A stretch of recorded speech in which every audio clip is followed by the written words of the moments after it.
सभी को नमस्कार। मैं गोविंद पारिक हृदय से स्वागत करता हूं आप सभी का आपके अपने चैनल पारिक प्रेजेंटेशंस पर। आज तारीख है 29 जनवरी, वार बुधवार। तो चलिए देखते हैं क्या है समाचार। नमस्कार, मैं दिशा आचार्य।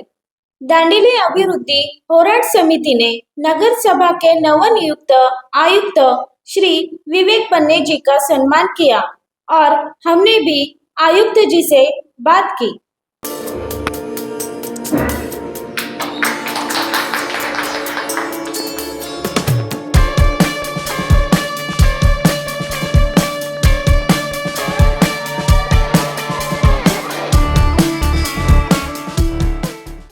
सभी को नमस्कार। इस वक्त मैं दांडेली नगर सभा में हूं। दांडेली नगर सभा में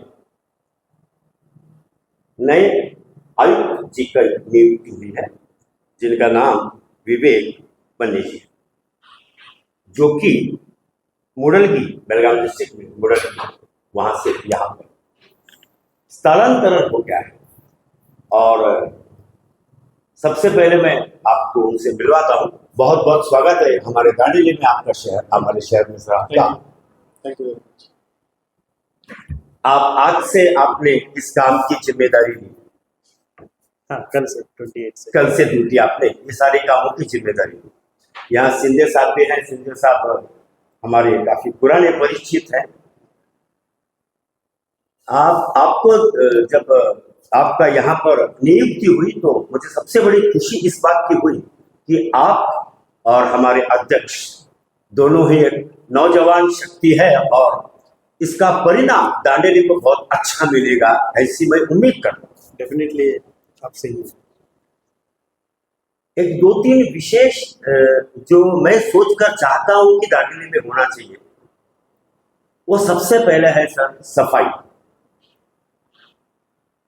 नगर सभा की तरफ से पहले जो आयुक्त थे या जो भी चुने हुए काउंसिलर्स है, प्रशासन है, अध्यक्ष उपाध्यक्ष है, ये अपना फर्ज बहुत ही अच्छी तरह निभा रहे हैं। गाड़ियां उनके पास आती है, उनके घर तक गाड़ियां जाती है, सब सही हो रहा है।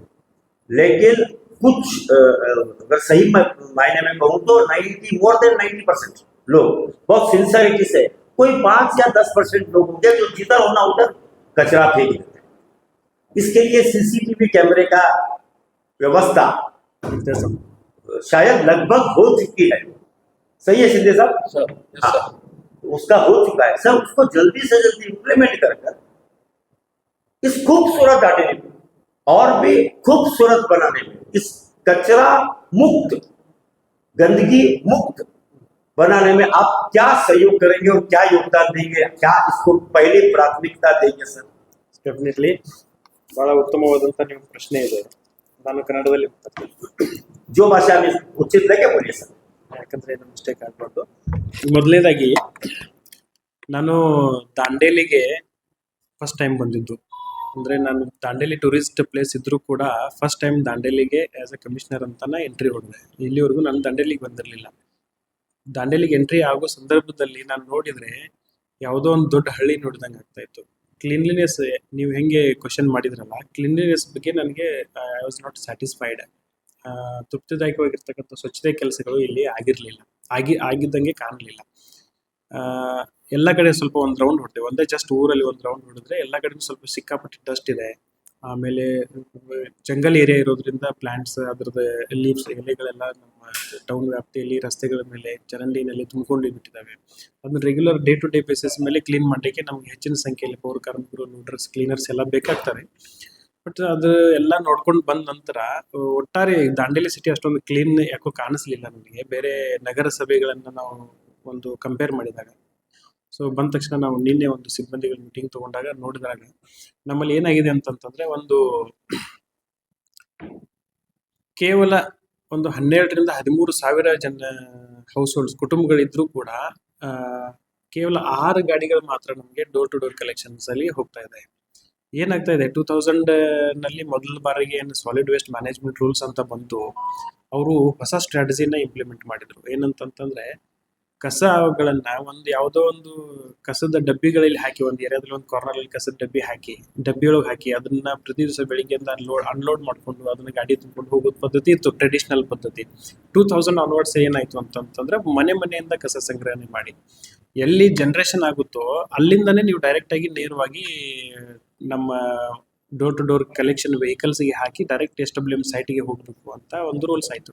ಆ ಪ್ರಕಾರ ಎಲ್ಲ ನಗರ ಸ್ಥಳೀಯ ಸಂಸ್ಥೆಗಳಲ್ಲಿ ಅದು ಇಂಪ್ಲಿಮೆಂಟೇಷನ್ ಕೂಡ ಆಗಿದೆ. ಡೋರ್ ಟು ಡೋರ್ ಕಲೆಕ್ಷನ್ ಅಲ್ಲಿ ಇಲ್ಲೂ ಕೂಡ ಕಂಪ್ಲೀಟ್ ಆಗಿ ಇಂಪ್ಲಿಮೆಂಟೇಷನ್ ಆಗಿದೆ. ಬಟ್ ಶಾರ್ಟೇಜ್ ಅಂದ್ರೆ ಸ್ಕೇರ್ಸಿಟಿ ಏನಿದೆ ಅಂತಂದ್ರೆ, ಪ್ರಾಕ್ಟಿಕಲಿ ಸ್ಪೀಕಿಂಗ್ 6 ವೆಹಿಕಲ್ಗಳು 12,000 13,000 ಪ್ರತಿ ಮನೆಗಳನ್ನ ಪ್ರತಿ ದಿವಸ ಕವರೇಜ್ ಮಾಡೋದು ಇಂಪಾಸಿಬಲ್ ಇದೆ. It is practically humanly it is impossible. ಯಾಕಂದ್ರೆ ಪ್ರತಿ ದಿವಸ ಒಂದು ವೆಹಿಕಲ್ 2,000 ಮನೆಗಳಿಗೆ ಹೋಗಿ ಕಸ ಕಲೆಕ್ಷನ್ ಮಾಡೋದು ಅಷ್ಟೊಂದು ಪಾಸಿಬಲ್ ಇಲ್ಲ, ಸಾಧ್ಯನೇ ಇಲ್ಲ ಅದು. ಸೊ ಅದಕ್ಕೆ ನಾವು ಏನು ಯೋಜನೆ ಹಾಕೊಂಡಿದ್ರಿ ಅಂತ ಕೇಳಿದಾಗ ಇನ್ನೂ 6 ವೆಹಿಕಲ್ಗಳು ಬರ್ತಾ ಇದೆ, 6 ಹೊಸ ವೆಹಿಕಲ್ಗಳು ನಮಗೆ ಬರ್ತಾ ಇದೆ. ಸೊ 6 ವೆಹಿಕಲ್ಗಳನ್ನ ನಾವೇನು ನಂಬರ್ ಆಫ್ ರೂಟ್ಸ್ ಇದೆಯಲ್ಲ, ಈಗ ನಾವು ಡಿಸೈನ್ ಮಾಡಿದೀವಲ್ಲ solid waste management door to door collection, ಆ ನಂಬರ್ ಆಫ್ ರೂಟ್ಸ್ ಅನ್ನ ನಾವು ಹೆಚ್ಚು ಮಾಡ್ತೇವೆ. ಫಸ್ಟ್ ಅಂದ್ರೆ 6 ಇದ್ದದನ್ನ ಕನಿಷ್ಠ ಒಂದು 10ಕ್ಕೆ ನಾವು ತಂದಿಸ್ತೀವಿ, ಒಂದು 4 ರೂಟ್ ಹೆಚ್ಚು ಮಾಡ್ತೀವಿ. ಅವಾಗ ನಮ್ಮ ಡ್ರೈವರ್ ಮತ್ತೆ ನಮ್ಮ door to door collection vehicle ಅಲ್ಲಿ ಕೆಲಸ ಮಾಡ್ತಕ್ಕಂಥ ಪೌರ ಕಾರ್ಮಿಕರು ಲೋಡರ್ಸ್ ಮೇಲೆ ಇರ್ತಕ್ಕಂಥ ಒಂದು ಪ್ರೆಷರ್ ಮತ್ತೆ ಬರ್ಡನ್ ಏನಿದೆ ಅದು ಕಡಿಮೆ ಆಗ್ತದೆ. ಕಡಿಮೆ ಆದ ನಂತರ ಏನಾಗ್ತದೆ, ಸಾರ್ವಜನಿಕರ ಪ್ರತಿಯೊಂದು ಕುಟುಂಬಗಳಿಗೂ ಹೋಗಿ ಅವರು ರೀಚ್ ಆಗಲಿಕ್ಕೆ ಒಂದು ಅನುಕೂಲ ಆಗ್ತದೆ. ಸೊ ಅವಾಗ ಏನಾಗ್ತದೆ ಅಂತಂದ್ರೆ, ಮನೆಯಲ್ಲಿ ಇರ್ತಕ್ಕಂಥ ಕಸ ಯಾವುದೇ ಕಾರಣಕ್ಕೂ ಚರಂಡಿಗೆ ಮತ್ತೆ ನಿಮ್ಮ ಕಸದ ಡಬ್ಬಿಗಳಿಗೆ ಕಾರ್ನರ್ ಅಲ್ಲಿ ಲಿಟ್ರಿಂಗ್ ಅಂತ ಏನಾಗ್ತಾ ಇದೆ ರಸ್ತೆಗಳ ಮೇಲೆ, ಗಾರ್ಡನ್ ಅಲ್ಲಿ, ಅಲ್ಲಿ ಇಲ್ಲಿ ಏನೇನು ಓಪನ್ ಸ್ಪೇಸ್ನಾಗ ಲಿಟ್ರಿಂಗ್ ಆಗ್ತಾ ಇದೆ, ಅದು ಹೆಚ್ಚಿನ ಪ್ರಮಾಣದಲ್ಲಿ ಸ್ಟಾಪ್ ಆಗ್ತದೆ. ಯಾಕಂತಂದ್ರೆ ಎಲ್ಲಾ ಕಸ ಜನರೇಟ್ ಆಗಿರೋದು ನಮ್ಮ ಗಾಡಿಗಳು ತಗೊಂಡು ಹೋಗ್ತದೆ. ಇದು ಸಾರ್ವಜನಿಕರಲ್ಲೂ ಕೂಡ ಒಂದು ಸ್ವಲ್ಪ ಮಟ್ಟಿನ ಅರಿವು ಮೂಡಿಸ್ತಕ್ಕಂಥ ಜರೂರತ್ ಇದೆ ಅಂತ ನನಗೆ ಅನಿಸ್ತಾ ಇದೆ. ಅದೇನಾರ ಅವಶ್ಯಕತೆ ಇದ್ರೆ ನಿಮ್ಮ ಪತ್ರಕರ್ತರ ಮೂಲಕ ಆಗಲಿ ಅಥವಾ ನಮ್ಮ ನಗರಸಭೆಯ ಮೂಲಕ ಆಗಲಿ, ನಮ್ಮ ಕೌನ್ಸಿಲರ್ಗಳ ಮೂಲಕ ಆಗಲಿ, ನಮ್ಮ ಯಾರ ಮೂಲಕ ನಾವು ವಿಷಯ ಮುಟ್ಟಿಸ್ತಕ್ಕಂಥ ಕೆಲಸವನ್ನು ನಾವು ಮಾಡ್ತೇವೆ. ಇನ್ನೊಂದು ಮುಖ್ಯವಾಗಿ ಹೇಳ್ಬೇಕಂತಂದ್ರೆ, ನಾನು ಕ್ಲೀನ್ಲಿನೆಸ್ ಬಗ್ಗೆ ನೀವು ಕೇಳೋಕ್ಕಿಂತ ಮೊದಲು ನಾನು ನೋಡಿದೆ, ನಾನು ಬ್ಯೂಟಿಫಿಕೇಶನ್ ಆಫ್ ದಿ ಸಿಟಿ ಅಷ್ಟೊಂದು ಚೆನ್ನಾಗಿರ್ಲಿಲ್ಲ ಅನ್ನೋ ಕಾರಣಕ್ಕೆ ಫಸ್ಟ್ ಅದನ್ನೇ ನಾನು ಪ್ರಯಾರಿಟಿ ಅಂತ ತಗೊಂಡೆ. ನಮ್ಮ ಅಧ್ಯಕ್ಷರು ಏನ್ ಮಾಡ್ತಾ ಇದ್ದಾರೆ ಅಂತಂದ್ರೆ, ಲಾಸ್ಟ್ ಕೆಲವು ದಿವಸಗಳಿಂದ ಅವರೇ ಸ್ಯಾನಿಟೇಷನ್ ಅನ್ನ ಸ್ವತಃ ಅವರೇ ಇಂಪ್ಲಿಮೆಂಟ್ ಮಾಡ್ತಾ ಇದ್ದಾರೆ. ಈಸ್ ವರ್ಕಿಂಗ್ ಲೈಕ್ ಒಬ್ಬ ಆಫೀಸರ್ ತರ. ಅವರು ಸಿಬ್ಬಂದಿಗಳನ್ನ ತಗೊಂಡು ಹೋಗಿ ಒಂದು ಏರಿಯಾಕ್ಕೆ ಹೋಗಿ ಅಲ್ಲಿ ಕ್ಲೀನ್ ಮಾಡಿಸಿ ಅದನ್ನ ಫೋಟೋ ಮಾಡಿಸೋದು, ಆ ತರ ಕೆಲಸ ಅವ್ರು ಮಾಡ್ತಾ ಇದ್ದಾರೆ. ಸಾರ್ವಜನಿಕರಲ್ಲಿ ಅರಿವು ಕೂಡ ಮೂಡಿಸ್ತಾ ಇದ್ದಾರೆ, ಕ್ಲೀನ್ ಕೂಡ ಮಾಡಿಸ್ತಾ ಇದ್ದಾರೆ. I am really I want to thank my president for that purpose. So ಅದನ್ನು ಕೂಡ ಅವರ ಒಂದು ಸಹಕಾರದೊಂದಿಗೆ ಮತ್ತು ಅವರ ಒಂದು ಸಪೋರ್ಟ್ನೊಂದಿಗೆ ಇನ್ನು ಹೊಸ ಸ್ಟ್ರಾಟಜಿ ಇದು ಡೋರ್ ಟು ಡೋರ್ ಕಲೆಕ್ಷನ್ ಅಂದ್ರೆ ಕನ್ವೀನಿಯನ್ಸ್ ಟು ದಿ ಪೀಪಲ್ ನಾವು ಮಾಡಿದಾಗ, ಕಸ ಒಗಿಲಿಕ್ಕೆ ಅವ್ರಿಗೆ ಒಂದು ಗಾಡಿ ಬಂದಾಗ ಅವರು ರಸ್ತೆ ಮೇಲೆ ಹೋಗೋದಾಗ್ಲಿ, ಗಟ್ಟರಲ್ಲಿ ಹೋಗೋದಾಗ್ಲಿ, ಎಲ್ಲೋ ಟಾಯ್ಲೆಟ್ ಹಿಂದೆ ಅಂತ ಇದು ಹಳೆ ಬಿಲ್ಡಿಂಗ್ಗಳ ಹಿಂದೆ ಜಂಗಲ್ನಲ್ಲಿ ಗಿಡಗಳ ಕೆಳಗೆ ಒಗೆಯೋದು, ಕಸ ಒಗೆಯೋದನ್ನ ಕಡಿಮೆ ಆಗ್ತದೆ. ಯಾವಾಗ ಕಸ ರಸ್ತೆ ಮೇಲೆ ಬರೋದು ಕಡಿಮೆ ಆಗ್ತದೆ, ಡೆಫಿನೆಟ್ಲಿ ಅವಾಗ ನಿಮಗೆ ಊರಿನ ಕ್ಲೀನ್ಲಿನೆಸ್ ಹೆಚ್ಚು ಕಾಣಕ್ಕೆ ಸ್ಟಾರ್ಟ್ ಆಗಿಬಿಡ್ತದೆ. ಸೊ ಫಸ್ಟ್ ಪ್ರಯಾರಿಟಿ ಅದನ್ನ ಮಾಡಬೇಕಂತಿದ್ದೀವಿ. ಅದೇ ರೀತಿ ನೀವು ಎರಡನೇದು ವಿಚಾರ ಏನೇನಿದೆ, ಸಿ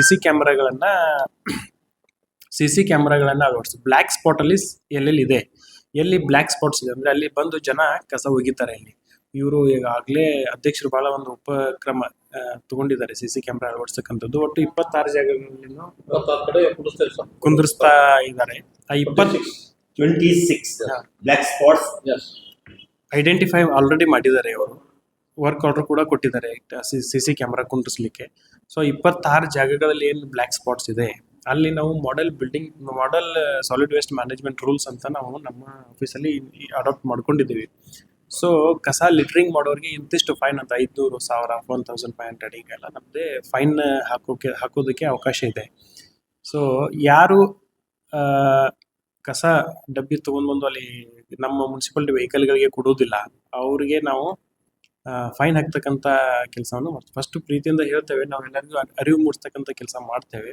ಇದೇ ಒಂದು ತಮ್ಮ ಮಾಧ್ಯಮದ ಮೂಲಕನೂ ಕೂಡ ಸಾರ್ವಜನಿಕರಿಗೆ ನಾನು ಹೇಳ ಬಯಸ್ತೇನೆ, ಯಾರು ಕೂಡ ನೀವು ಡೋರ್ ಟು ಡೋರ್ ಕಲೆಕ್ಷನ್ ವೆಹಿಕಲ್ಗಳಿಗೆ ಹೊರತುಪಡಿಸಿ ಯಾವುದೇ ಕಸವನ್ನು ನೀವು ರಸ್ತೆಗಳಲ್ಲಿ, ಚರಂಡಿಗಳಲ್ಲಿ ಎಸಿಬೇಡ್ರಿ. ಯಾಕಂತಂದ್ರೆ ನಿಮ್ಮ ನಗರದ ಸೌಂದರ್ಯೀಕರಣ ಆಗಲಿ ಅಥವಾ ನಿಮ್ಮ ಆರೋಗ್ಯದ ಹಿತದೃಷ್ಟಿಯಿಂದ ಅದು ಒಳ್ಳೆಯದಲ್ಲ.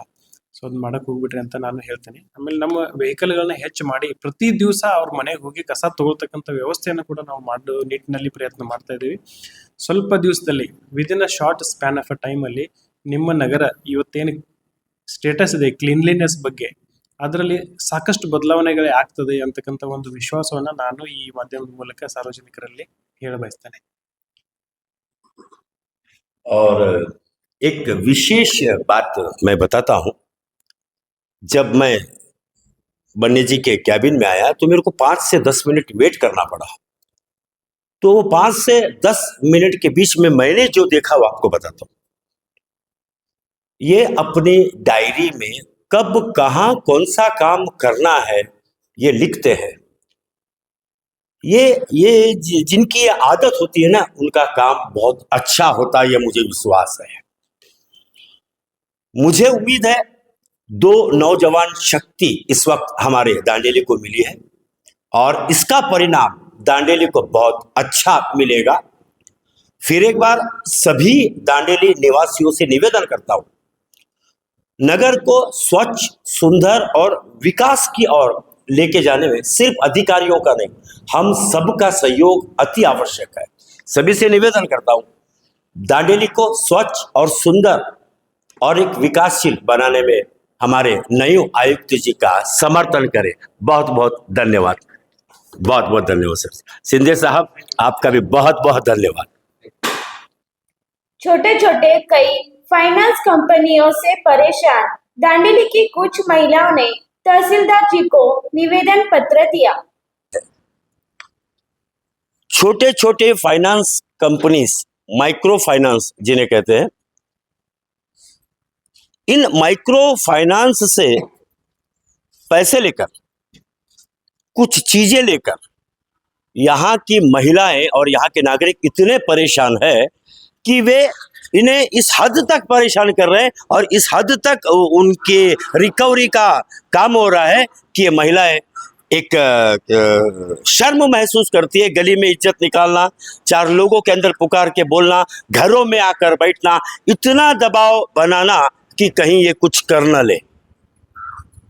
इसी संबंध में कर्नाटका रक्षणा वेदी के कई लोग हैं जो इनके इस समस्या का समाधान निकालने के लिए तहसीलदार साहब से एक निवेदन पत्र देने आए। आइए इनसे पहले बात करते हैं, क्या प्रॉब्लम है। ರಾಜ್ಯದಲ್ಲಿ ಇವತ್ತು ಮೈಕ್ರೋ ಫೈನಾನ್ಸ್ಗಳು ಸಣ್ಣ ಪುಟ್ಟ ಸಾಲಗಳನ್ನು ನೀಡ್ತವೆ. ನಿಯಮಾನುಸಾರವಾಗಿ ಮೊದಲು ಒಂದೊಂದು ಉದ್ಯೋಗಕ್ಕೋಸ್ಕರ ನೀಡ್ತೀವಿ ಅಂತ ಹೇಳ್ತಾರೆ. ನಂತರ ಅವರು ವಸೂಲಾತಿಯನ್ನು ಬಹಳಷ್ಟು ತೀಕ್ಷ್ಣವಾಗಿ ಮಾಡ್ತಾ ಇದ್ದಾರೆ. ಏನು ವೆಹಿಕಲ್ ಮೇಲೆ ಕೊಡ್ತಾರೆ, ಒಂದು ಮುದ್ದೆ ತಪ್ಪಿಲ್ಲ ಅಂತಂದ್ರೆ ವೆಹಿಕಲ್ ತೊಗೊಂಡೋಗಿ ತಮಗೆ ತಿಳಿದಷ್ಟು ರೀತಿ ಒಳಗೆ ಮಾರಾಟ ಮಾಡಿಬಿಡ್ತಾರೆ. ಇನ್ನು ಕೆಲವೊಂದು ಜನ ಕಷ್ಟ ಇದೆ ಅಂತ ಹೇಳ್ಬಿಟ್ಟು ಜನ ತೊಗೊಂಡಂತ ವಾರದ ಬಡ್ಡಿ ಒಳಗೆ ಕೊಡ್ತಾರೆ. ಸಂಘ ಸಂಸ್ಥೆಗಳು ಕೂಡ 15 ಸುತ್ತು ಹಿಂಗೆ ಕೊಡ್ತಾರೆ. ಅದ ಬಡ್ಡಿಗೆ ಮಿತಿ ಇಲ್ಲ. ಈಗ ಕಾನೂನಿನ ವ್ಯಾಪ್ತಿ ಒಳಗೆ ಅದು ಬಡ್ಡಿ ಬರೋದಿಲ್ಲ. 5 ರೂಪಾಯಿ 10 ರೂಪಾಯಿ ಈ ರೀತಿ ಒಳಗೆ ಮನ್ಸಿಗೆ ಬಂದಂಗೆ ಬಡ್ಡಿ ಹೆಂಗೆ ತಗೊಳ್ತಾರೆ. ಕೆಲವೊಂದು ಬಡ್ಡಿ ಕೊಡೋಕ್ಕಾಗದೇನೆ ಈ ಸಾಲದ ಸುಳಿಯಿಂದಾಗಿ ಜನ ಕೆಲವೊಂದು ಆತ್ಮಹತ್ಯೆ ಮಾಡ್ಕೊಂಡಿದ್ದು ರಾಜ್ಯದಲ್ಲಿ ಕಾಣ್ತವೆ. ಹೀಗಾಗಿ ಈ ಹಾವಳಿಯಿಂದ ಮಧ್ಯಮ ವರ್ಗ ಏನು ಬಡವರು ಇದ್ದಾರೆ ಅವರು ಹೊರಗೆ ಬರಬೇಕು ಅನ್ನುವಂಥ ಉದ್ದೇಶದಿಂದ ಈ ಏನು ಮೈಕ್ರೋ ಫೈನಾನ್ಸ್ದವರು ಕಾನೂನಿನ ಮಿತಿ ಮೀರಿ ಅವರು ತಮ್ಮದೇ ಅನ್ನುವಂಥ ರೀತಿ ಒಳಗೆ ಅವರು ಒಂದು ವಸೂಲಾತಿಯನ್ನು ಮಾಡ್ತಾ ಇದ್ದಾರೆ. ಅವ್ರಿಗೆ ಕಾನೂನು ವ್ಯಾಪ್ತಿಯಲ್ಲಿ ಮಾಡ್ತಾ ಇಲ್ಲ. ಹೀಗಾಗಿ ಜನ ನರಳ್ತಾ ಇದ್ದಾರೆ. ಅಂಥದನ್ನ ನಾವು ವಿರೋಧಿಸಿ ರಾಜ್ಯದಲ್ಲಿ ಒಂದು ಅದನ್ನ ಅಂತ ಏನು ಪಿಡುಗಿದೆ, ಅದೊಂದು ಪಿಡುಗೆ. ಆ ಪಿಡುಗನ್ನ ಏನು ಗೈಡ್ಲೈನ್ಸ್ ಇದೆ ಅರ್ಬೇದು ಅದಕ್ಕೆ ಯಾವ್ದು ಪಾಲನೆ ಅವರು ಗಾಳಿ ತೋರಿದ್ದಾರೆ. ಇಂಥದನ್ನ ಅವರು ಅಂಥದನ್ನ ಬಡವರನ್ನ ನಾವು ಅಂಥದ್ರಿಂದ ಮುಕ್ತ ಮಾಡ್ಬೇಕನ್ನೋ ಸಲುವಾಗಿ ನಾವು ಇವತ್ತಿನ ದಿವಸ ಒಂದು ಅಂಥದ್ರ ಮೇಲೆ ತೀಕ್ಷ್ಣವಾಗಿ ಕ್ರಮ ತೆಗೆದುಕೊಳ್ಬೇಕು ಅಂತ ಹೇಳ್ಬಿಟ್ಟು ನಾವು ಇವತ್ತಿನ ದಿವಸ ಈ ಕರ್ನಾಟಕ ರಕ್ಷಣಾ ವೇದಿಕೆ ಪ್ರವೀಣ್ ಶೆಟ್ಟಿ ಬಣದ ವತಿಯಿಂದ ಹಾಗೂ ವಿವಿಧ ಸಂಘಟನೆ ವತಿಯಿಂದ ಎಲ್ಲ ಊರಿನ ಹಿರಿಯರು ಕರ್ಕೊಂಡು ಮತ್ತು ನೊಂದವರನ್ನ ಕರ್ಕೊಂಡು ಇವತ್ತಿನ ದಿವಸ ನಾವು ತಹಸೀಲ್ದಾರ್ ಮುಖಾಂತರ ಮನವಿಯನ್ನ ಕೊಡ್ತಾ ಇದ್ದೀವಿ. ಜಿಲ್ಲಾಧಿಕಾರಿಗಳಿಗೆ ನಾವು ಮನವಿಯನ್ನ ಕೊಡ್ತಾ ಇದ್ದೀವಿ. मनवी आप दे रहे हैं, क्या प्रॉब्लम होता है और क्या होता है? प्रॉब्लम कुछ नहीं सर, अभी संघ में हफ्ते का संघ में सब लोन लिए सर, चैतन्य ग्रामीण कोटा आप आगे आ जाओ, आगे आ जाइए। एसके सभी अभी रहे साले भरते क्या भी करके। और इन्हों देने के टाइम बिजनेस क्या है देखना, बिजनेस नहीं देखते उन्हों। कौन भी बैठ के एक ग्रुप जमा बोलते 10 लोगों का जमा है, उसको एक कौन वो झगड़ा करने वाली गाली देने वाली थी उसको लीडर बनाते, बना के सबको लोन देते। देने के पहले आगे पीछे भी सोचते नहीं, हस्बैंड का साइन भी लेते नहीं, पूरे मेंबर को भी नहीं पूछते।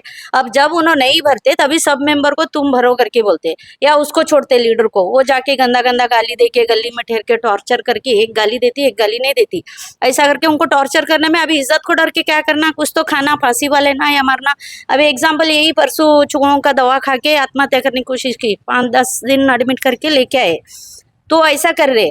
तो वो करके अभी नहीं है बोले तो भी उन्होंने जाना, गली में ठहरने का नहीं। और रात को टाइमिंग नहीं, 10 बजे क्या, 9 बजे क्या, 11 बजे क्या आते इन्हों पकड़ने को, मतलब उन्होंने डर के काम भी जाना। नहीं तो कुर्सी भाग के आके सुबह 10-15 लोग बैठ के छोड़ते सुबह सुबह। 10-15 लोग, हाँ, वो अभी फाइनेंस इसके दरवाजे में, हाँ, वो चैतन्य वाले घर के सामने बैठे सर, हाँ जी, मेरे घर के सामने आके मेरा चैतन्य क्या बताया? चैतन्य संघ वाले बैठ रहे बोलते। चैतन्य संघ। हाँ, मेरा बहुत प्रॉब्लम चल रहा था सर। वो टाइम पे मैं बोली मुझे टाइम दो, मैं भर्ती थोड़ा करके बोलने में नहीं बोल क्या कि मेरे घर में कुर्सी डाल के 10 लोग बैठे सामने, पैसा भरने तक जाते नहीं हम लोग। पैसा भरने के कितना बाद ही पैसा जाते। लिया आपने? पैसे 50,000 लिए थे सर, 1 साल हुआ हम लोग भरे। उसमें कुछ पैसा भरे? हाँ भरे सर, कितना भरे? 1 साल तक भरे, 2 साल का हो। 2 साल? हाँ, अभी बोले 1 तो साल कैसा भरना, कैसा वो? 15 दिन को एक बार भरना सर, 2,300 रुपए ऐसा भरना। तो आप अभी- 1 मिनट, मेरे को एक बात आपको जानकारी है तो बताओ। 50,000 इन्होंने लिया, हाँ सर, अब वो कितना इंटरेस्ट लेता है? क्या इंटरेस्ट का कोई हिसाब नहीं? इंटरेस्ट लेते हैं, इंटरेस्ट कितना लेते लेते? हैं, और कितना 80%, Minimum मिनिमम 18% 80% है।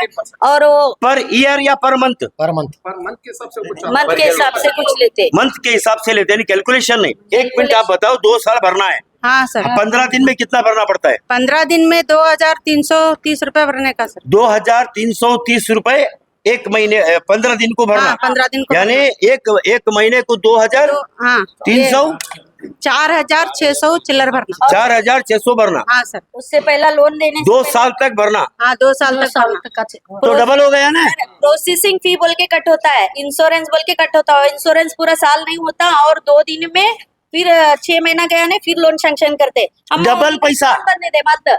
नोट करें, डबल पैसा भरना पड़ता है 2 साल में। हाँ, डबल 40, 80 हजार, 80 + 84 लगभग 85,000 रुपए भरना पड़ता है। हाँ। एक ये- लाख 10,000 रुपए होता है। हाँ जी? 1,10,000 रुपए होता है। 1,10,000 रुपए 50,000 को। हाँ, एक महीने 2 साल में। हाँ, 2 साल में 1,10,000। मतलब लोन पिटने को देते नहीं, सरकने को देते नहीं, एक सरा नहीं, निम लोन बंदे। एक ईमानदारी से बात पूछता हूँ, ईमानदारी से आप बोलना, क्या ऐसा संघ समुदाय से लोन लेना चाहिए? क्या नहीं लेना चाहिए। सबके लिए आप सब महिलाओं को बोलो कि ऐसे लोगों से लोन मत लो जो ये 2 साल में डबल कर रहे। मतलब ये क्या है सर, ये लोग जाके संघ के पास लोन नहीं लेते, ये लोग घर आते, घर आते। घर आके बोलते एक 10 लोग मिलके तुम संघ बनाओ बोलते। क्यों? मतलब बोला तो हम तुमको लोन देंगे, कोई तो पैसा नहीं बोला उन्होंने, ठीक है बोल के संघ बना के आकर उनके पास पैसा लेते। हम लोग उनके पास जाते नहीं पैसे लेने के लिए, लोग घर आके देते लोन ले लो बोल के, और लगाते इंटरेस्ट ऐसा लगाते कि जितना नेशनलाइज बैंक है ना उससे डबल लगाते। नहीं, नेशनलाइज बैंक तो उनसे भी डबल लगाते हैं। उसका एक RBI आरबीआई का गाइडलाइंस फॉलो करता है, ये आता नहीं पता नहीं। नहीं ये फिरता ही नहीं सर, एक बार उसमें घुसे नहीं, भूल भुलैया वापस नहीं आते उसमें से। हमारा खर्चा खत्म हो गया, बाहर आना ऐसा नहीं है, आने का ही नहीं है। एग्जाम्पल मतलब उसमें रह सला उसमें ही रह जाता, मतलब देते ही रहते। एडमिट कौन था दवाखाने में? आप थे। वो उसका कौन सा भी गलत कदम उठाए तो क्या समस्या का करना, समाधान निकलता क्या? नहीं निकलता, लेकिन परिस्थिति बहुत गंभीर हुए बाद में क्या कर सकते हैं बराबर। इंसान। आज एक चीज बोलता है, ये कर्नाटका रक्षणा विधि के और दूसरे संघ वाले आपके सपोर्ट में आके ठहरे।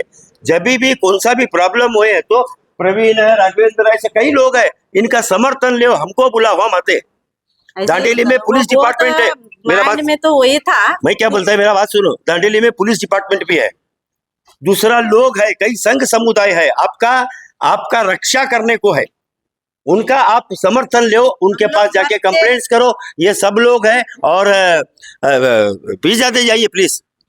ये इन लोगों का समर्थन लेना समझदारी है, कुछ भी गलत कदम भविष्य में मत उठाना। सही बात है? सही है, एकदम करेक्ट बात है। इसमें 2 चीजें मैं आपको बोलना चाहता हूँ। ये धर्म संघ या माइक्रो फाइनेंस जो भी है, ये दांडेली में इसका हावड़ी बहुत है। और 2 दिन पहले सीएम साहब ने मीटिंग बुला के सबको वार्निंग दी है, पुलिस डिपार्टमेंट को वार्निंग दे कि ऐसे जहाँ पर ये गड़बड़ हो रहा है या इन लोगों के ऊपर जो भी अत्याचार कर रहा है या इन लोगों के ऊपर जो हरासमेंट कर रहा है तो उन लोगों के ऊपर एक्शन लो बोल के सीएम का ऑर्डर हुआ है और एक कैबिनेट मीटिंग में इन लोगों का पूरा फैसला हो जाएगा। नंबर 2, कल डीवाईसी साहब हमारे दांडेली के सभी ये जो बैंकर्स है या तो ये फाइनेंस वाले संघ वाले उनको बुला के एक मीटिंग करें डीवाईएसपी दांडेली। तो ये प्रोसेस चल रहा है, ये हम अवेयरनेस प्रोग्राम हमारे को आइंदा चल के हमारे ऊपर कोई भी हरासमेंट नहीं होना, इसलिए ये एक प्रोग्राम यहाँ पर किया जा रहा है। थ्रू तहसीलदार के एक मेमोरेंडम हम सीएम को पहुंचा रहे हैं और आपका भी मीडिया का बहुत बड़ा सपोर्ट हमको चाहिए, क्योंकि इन लोगों के ऊपर जो होता है हम आंखों से देखे कि वो लोग ऐसा दादागिरी करते हैं कि इनके ऊपर के जिसका कोई हिसाब नहीं है, मेंटली डिस्टर्ब हो जाते हैं। डिस्टर्ब नहीं, इवन तो इनको खींचना एक बाकी रहता है, खींचना पकड़ के बाहर लेकर के इनको मारना या तोड़ने के वो लेवल तक ये लोगों का अत्याचार यहाँ पर बढ़ रहा है। ऐसे संघ जितने भी दांडेली में है उनको खत्म करना चाहिए और इनका जो भी पैसा इनको देना है हम डुबाएंगे नहीं, हम ईमानदारी से उनसे ले है, इंस्टॉलमेंट में लेट से देंगे, इंस्टॉलमेंट देंगे, लेकिन घर तक नहीं आना। सभी जो भी महिलाएं हैं और जो भी दांडेली के निवासी है उनसे निवेदन करता हूँ, इन संघ समुदाय से पैसे लेने के बजाय आप लोग जब वो आपके पास आए उन्हें हाथ जोड़कर बोल दो कि आप चले जाओ, क्योंकि आप देख सकते हैं उनसे पैसे लेकर किन परिस्थिति में है ये लोग कि इन्हें दवाखाने में एडमिट होना पड़ा। वो शब्द नहीं बोलना चाहता मैं। और उन लोगों का कुछ नहीं जाता, वो पैसे वसूली करने को आते हैं और वसूली के वक्त वो सब नियम कायदे भूलकर आपके घर में आपकी मर्यादा निकालते हैं। तो निवेदन करता है, आप भी लिए क्या? हाँ सर, हम भी ली हूँ। हमारे पति को बहुत आराम नहीं है घर में, बीमार है, तो वो लोग आके पैसा भरो पैसा भरो। मेरा हाथ ऐसा है, छोटे छोटे पोतरा वो लोग सब घर में है। हाँ, मैं उनको देखना कि इनका पैसा भरना, आप किधर से लाऊं? गली में पूरे पास मांग मांग के भरती में 2-2 हजार 3-3 हजार ऐसा भरना। लाओ जुम्मा आता, आओ देना, पैसा देना। कहाँ जाऊँ बोलो? मैं जाके रेडियो के पास बैठी इधर में हाथ मत ना करना बोल के फिर रात को हमारे लेके आए। मुझे बहुत बीमार है हमारे आदमी, राबने नहीं जाते काम को। अभी कैसा भरूं सर बोलो? देखेंगे सबके अपनी अपनी परिस्थितियां हैं, अपनी अपनी मजबूरियां हैं। पैसा लेके खाए बोलता हम भरते, हमको जब टाइम मिला सभी संघ समुदाय से निवेदन करता है, जैसा नहीं आप मैं सुनो 1 मिनट अम्मा, ये जो भी संघ समुदाय वाले हैं इनसे निवेदन करता है कि महिलाओं की मर्यादा को ध्यान में रखते हुए उन्हें पैसे पूछना चाहिए। दूसरी चीज, इनका यही कहना है कि आपके जो पैसे चुकाने हैं वो चुकाएंगे, उन्हें समय दिया जाए, उनके साथ जोर जबरदस्ती न की जाए। अगर दांडेली की कोई भी महिला है पैसे कर्ज चुकाने के बदले में अगर कुछ कर ली है तो उसका जिम्मेदार वो संघ होगा। आप सब लोग इनका समर्थन करें और आपके इस समर्थन को, इस जो आप इन महिलाओं के लिए जो मनवी दे रहे हैं उसके लिए आप सभी संघ का धन्यवाद देता है। तहसीलदार साहब अपना फर्ज निभाते भी इस मनवी को आगे पहुंचाएंगे और मुझे उम्मीद है कि कर्नाटका के मुख्यमंत्री जी बहुत जल्दी एक कदम लेंगे। बोलिए प्लीज। ಟೋಟಲ್ ಎಸ್ಕೆಸ್ದು 50,000 ರೂಪಾಯಿ ತಗೊಂಡ್ರೆ ಅದು ಒಂದು 15 ದಿವಸಕ್ಕೆ 2,300 ಅಂತ ಹೇಳಿದ್ರೆ ಒಂದು ತಿಂಗಳಿಗೆ 4,600 ಆಗುತ್ತೆ. 2 ವರ್ಷಕ್ಕೆ 1,10,400 ರೂಪಾಯಿ ಆಗುತ್ತೆ. ಅದು ಎಲ್ಲ ಸೇರಿ ಟೋಟಲ್ 1 to double. ಇವ್ರು ಯಾವುದು RBI ಗೈಡ್ಲೈನ್ಸ್ ಅನ್ನ ಪಾಲಿಸ್ತಾ ಇಲ್ಲ. ಹಾಗಾಗಿ ನಮ್ದು ಇದರ ಬಗ್ಗೆ ಅಬ್ಜೆಕ್ಷನ್ ಇದೆ. कल हमने आपसे जो सवाल पूछा था उसका सही जवाब है उज्जैन, प्रयागराज, नासिक और हरिद्वार। कमेंट्स में जवाब देने वाले हैं गायत्री नीलेश पाटिल, जयश्री देवकी, लतीफा शेख, योगेश कदम, शैला सुतार, मुख्तियार सांबरानी, खलीलुल्लाह एंड मिर्जा भाई, देवानंद सडेकर, महेंद्र सिंह सोलंकी, बालचंद्र कंभार, प्रवीण मिश्रा, मनोज कुमार चौधरी, दादापीर जलेगार और अभिषेक यादव यूपी प्रयागराज से। आज का सवाल, मानव का शरीर किन 5 तत्व से बना है? कमेंट्स में जरूर बताइएगा। अंत तक हमसे जुड़े रहने के लिए हृदय से धन्यवाद।